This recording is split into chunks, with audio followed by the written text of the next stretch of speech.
Okay, tonight we're going to convert a 350 cluster for a guy named Robert in Austin, Texas. I get it focused. What we're going to do is use a hot air gun. Let me set that. And I'm going to set it at 261 degrees. Any hotter than that, and we'll burn out the LED. I've got a small tip on the gun, and we're just going to place it next to the LED and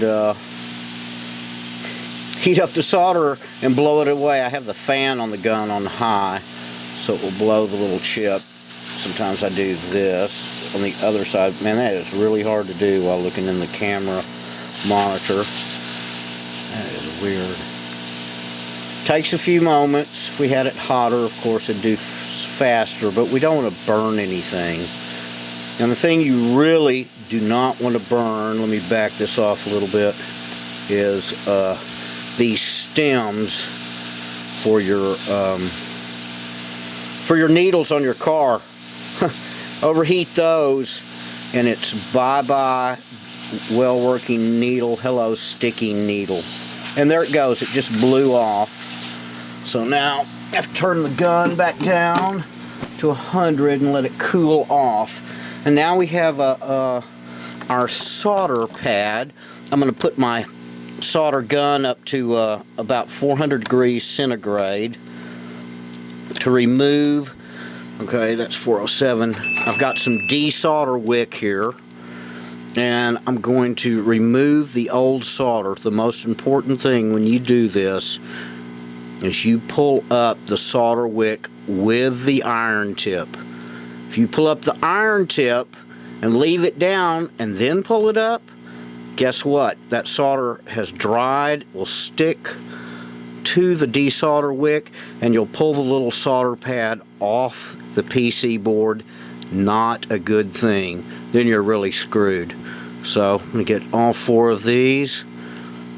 It's really the bottom two I'm going to use, not the top two, because I'm going to put a PLCC 2 instead of a 4. Then I'm got some rubbing alcohol on a Q-tip, and I'm going to clean this real well.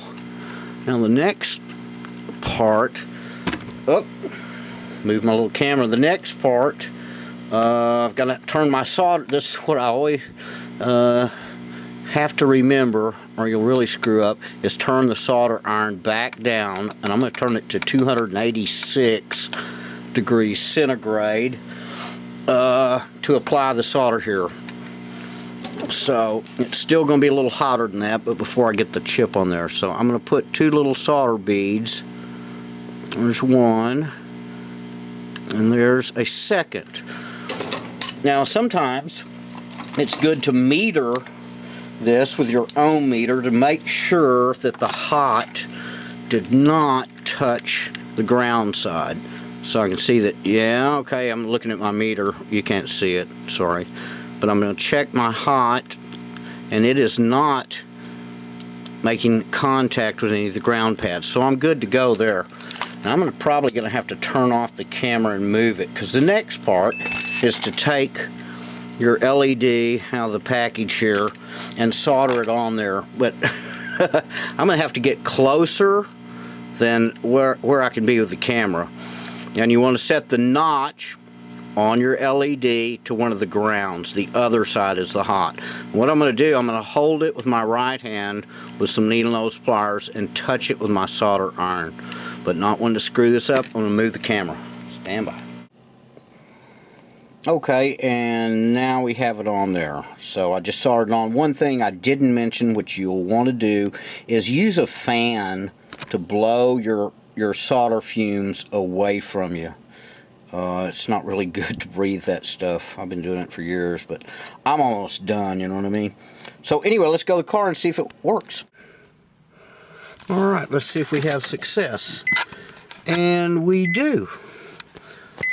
Alright, well that's great. So that's how you do it, and I suggest when you do your own, every time you replace an LED, come out and check it. Don't do a bunch, and then come out and check them, and you'll know what I mean if you do it the other way. So every time you replace one, come out and check it in your car.